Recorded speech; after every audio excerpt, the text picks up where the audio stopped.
ஒன்றும் பிரச்சனை இல்லை, அது மேலே உட்காந்துக்கோங்க, ஒன்றும் பிரச்சனை இல்லை. நீங்க கொடுக்குற இந்த ஹோப் மட்டும்தான் செய்யணும் அப்படின்றதுக்கு ஒரு பெரிய எல்லாமே கடைசி வரைக்கும் நிச்சயமா நல்லபடியா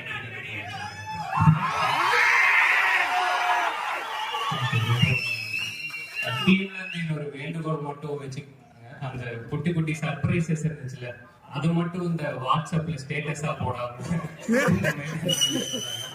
அவங்களோட